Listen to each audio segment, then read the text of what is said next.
Mas, Ya, gimana tadi? ya. Baik, terima kasih rekan-rekan semuanya. Jadi dari kesaksian saudara Saiful Bahri atas pertanyaan jaksa penuntut umum tadi menunjukkan proses daur ulang itu nyata. Mengapa? Karena yang dibacakan di dalam BAP yang menjadi panduan dari jaksa itu adalah suatu akrobat hukum, di mana keterangan-keterangan saksi yang di dalam BAPK, jadi BAPK itu pada tahap penyelidikan pada tanggal 8 Januari itu yang kemudian diangkat kembali. Padahal ketika saudara Arief penyidik KPK menjadi saksi, dia dengan jelas mengatakan fakta-fakta di dalam putusan yang kami tanyakan, putusan nomor 18 dan nomor 28. Nah, sehingga ketika BAPK itu kemudian dihidupkan kembali, di mana itu bertentangan dengan putusan yang ada di dalam nomor 18 dan 28, maka itulah yang kemudian terkesan bahwa di dalam informasi-informasi yang disampaikan itu sebagai suatu proses daur ulang dari awal kejadian pada tanggal 8 Januari tersebut. Dan di dalam BAPK tersebut yang dihidupkan kembali adalah fakta-fakta yang cenderung memberatkan saya. Maka disitulah terjadi suatu konflik of interest. Karena hal-hal yang lain itu tidak disebutkan. Misalnya bagaimana saudara Saiful Bahri terus-menerus oleh saudara Harun Masiku didesak. Bahkan yang bersangkutan mengatakan dengan cara apapun termasuk supporting dana. Itu tidak diangkat di dalam BAP yang bersumber dari BAPK tersebut. Maka saya katakan inilah suatu akrobat hukum. Terima kasih. Yang lain silakan. Mas, tadi kan yang salah satu yang juga jadi penghubung juga yang memberatkan adalah berkaitan soal dana 600 juta rupiah yang sebetulnya kalau lihat di chatnya itu Mas Hasto bilang 200 juta itu untuk program penghijauan.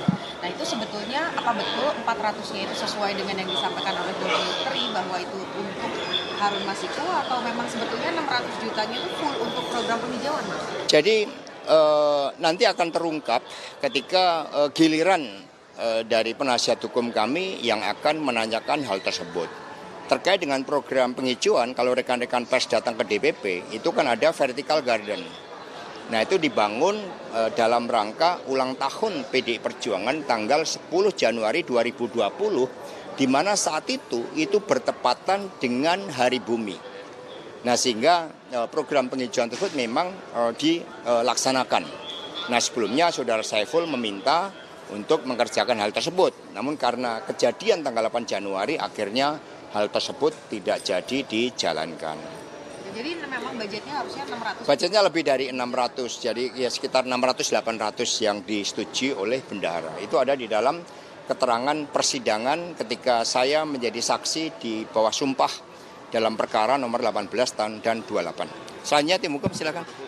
Iya, gini ya, saya kira saya sebelum bicara tentang fakta, ada satu hal yang Saiful katakan terakhir tadi, bahwa dia seolah-olah mendapat tekanan. Ya.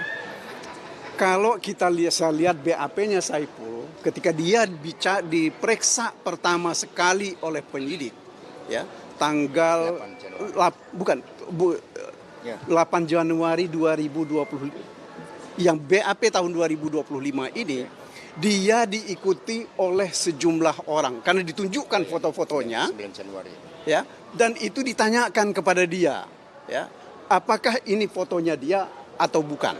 Jadi sebenarnya kalau kita lihat dari sisi itu, ada orang yang melakukan intimidasi terhadap Saiful sebelum pemeriksaan dia sebagai saksi dilakukan di KPK. Ya, juga termasuk soal transfer dana ke istrinya juga ditanya. Ini apa urusannya dengan perkara ini? Kan kita kan nggak jelas. Ya, itu satu. Kemudian yang kedua, saya kira ini satu hal yang mungkin nanti kami akan minta konfirmasi juga kepada penuntut umum. Rekaman-rekaman yang diperdengarkan tadi, itu adalah rekaman tanggal 5 Desember 2019. Ya.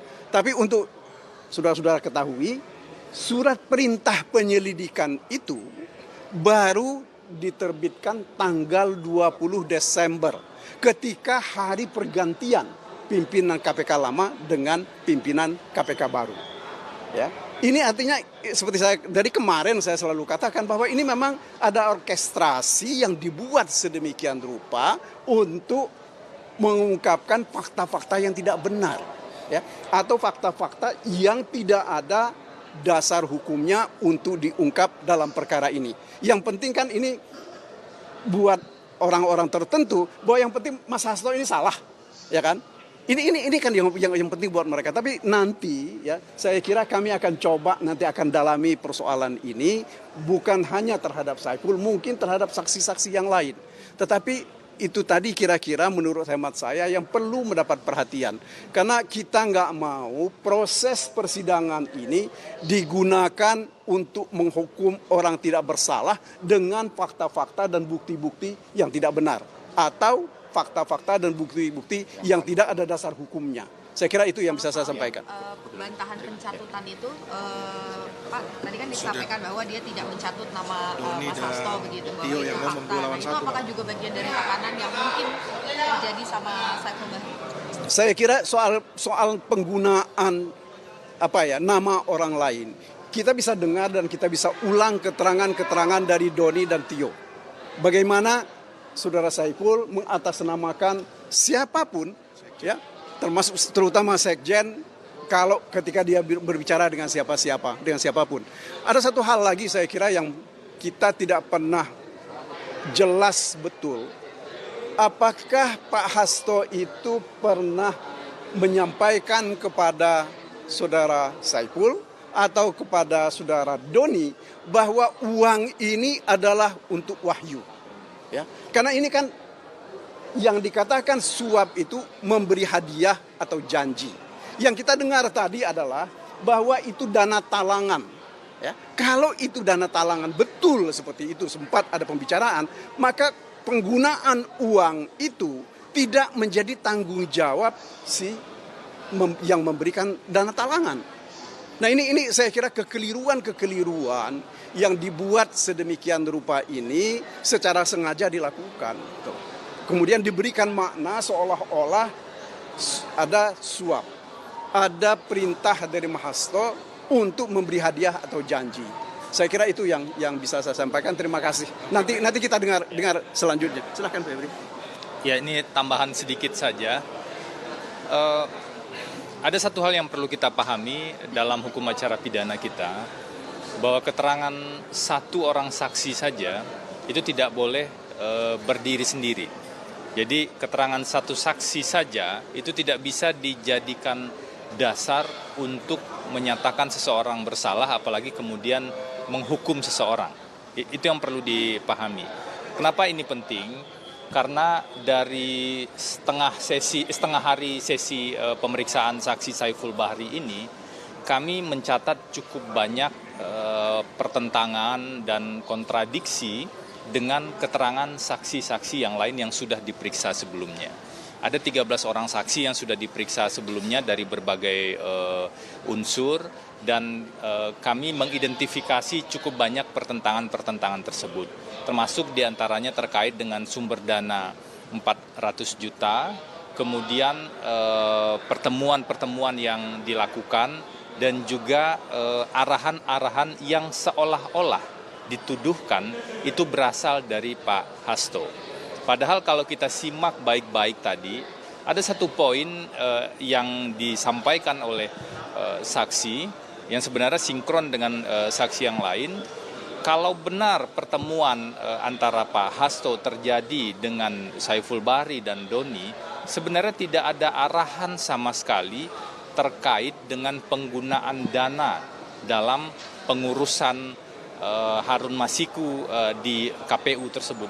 Tidak ada sama sekali, dan yang menafsirkan kemudian adalah Saiful Bahri, dan yang membicarakan tentang berapa dana operasional dan lain-lain adalah Saiful Bahri dan Doni. Nah, ini yang muncul tadi, tapi seolah-olah kami melihat seolah-olah ada upaya untuk mengkaitkan satu dengan lain halnya. Jadi beberapa fakta tercecer kemudian dihubung-hubungkan atau dikait-kaitkan yang tujuannya tentu saja untuk membangun kesimpulan sesuai dengan dakwaan. Padahal kami melihat hal tersebut adalah hal yang berbeda.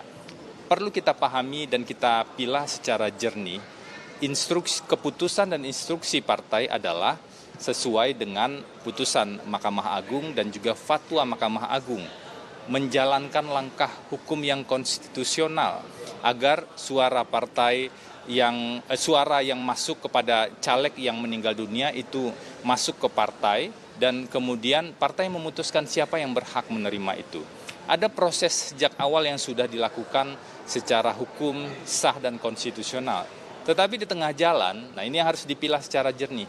Di tengah jalan ada pihak-pihak tertentu yang tiba-tiba punya ide atau menyalahgunakan situasi atau apapun juga, yang kemudian bicara soal ini dana operasionalnya berapa.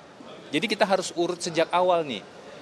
Perintah partai yang kemudian disampaikan oleh Pak Hasto selaku Sekjen adalah di jalur hukum, dan itu memang hak konstitusional partai. Jangan sampai kemudian ini yang dicampur adukan, sehingga kita betul-betul perlu secara clear, secara jernih melihat siapa yang melakukan apa dan pertanggungjawabannya bagaimana. Nah, poin terakhir yang kami juga terus mengingatkan, selain secara jernih memilah mana yang merupakan langkah konstitusional, yang merupakan langkah partai dan yang dilakukan oleh Pak Hasto selaku Sekjen, dan mana yang kemudian langkah pihak lain yang mengambil keuntungan sendiri, ada hal lain yang juga harus dipilah, mana yang fakta-fakta yang relevan, mana fakta yang tidak relevan tapi dicampur adukan, dan mana yang sebenarnya adalah kesimpulan. Kalau teman-teman semua, kita semua menyimak dari persidangan pertama, kesimpulan, asumsi itu dicampur adukan dengan fakta, seolah-olah kesimpulan dan asumsi itu sendiri adalah fakta yang dijelaskan oleh para saksi. Nah, ini berbahaya bagi persidangan ini untuk mencari kebenaran material, dan berbahaya sebenarnya bagi penegakan hukum kita dalam skala yang lebih besar. Jadi nanti ada sesi tentu saja kepada penasihat hukum untuk menggali dan bertanya lebih jauh. Kami berharap beberapa hal bisa terjelaskan, tapi setidaknya kami mencatat cukup banyak kontradiksi, pertentangan-pertentangan atau tidak kesesuaian antara keterangan Saiful Bahri dengan beberapa saksi dan bukti yang lainnya. Dan tentu saja keterangan saksi itu tidak bisa berdiri sendiri. Mungkin itu dulu yang bisa disampaikan. Sebenarnya begini teman-teman, Saudara Saiful Bahri ini kan sudah dipanggil 3 kali. Kemudian baru yang ketiga ini hadir. Dan persidangan hari ini, Saiful Bahri itu dikawal oleh Saudara Rosa. Di mana Rosa ini adalah penyidik yang kami dalam persidangan beberapa kali kami menanyakan bahwa Saudara Rosa ini kami melihat lebih banyak konflik of interest-nya. Sehingga menjadi pertanyaan kami, kenapa sidang ketiga baru Saudara Saiful Bahri hadir? Apakah mungkin karena melihat fakta-fakta persidangan saksi-saksi yang lain, baru dimunculkan Saiful Bahri? Tapi teman-teman, bahwa keterangan Saiful Bahri, kita fokus ya, Saiful Bahri ini terkait suap. Suap tersebut yang disampaikan 400 juta sudah sangat clear, bahwa Saiful Bahri itu mengetahui dari Doni, bahwa 400 juta itu dari Mas Hasto. Di dalam persidangan, Doni sudah sampaikan. Kenapa dia sampaikan 400 juta dari Mas Hasto? Agar Saiful Bahri itu cepat datang untuk mengambil uang tersebut. Jadi sebenarnya perkara ini sudah terbuka dan sudah terang. Kalau yang lain-lainnya menurut saya ini hanya pendapat pribadi, keterangan berdiri sendiri yang tidak didukung oleh alat bukti yang lainnya. Di lainnya nanti kita akan ungkap, teman-teman, bahwa persidangan ini kan sebenarnya sudah diselesai ya 2020, tapi kalau sampai sekarang ini masih diubek-ubek, ya makin menjelas lah bahwa ini adalah motif politik. Makasih.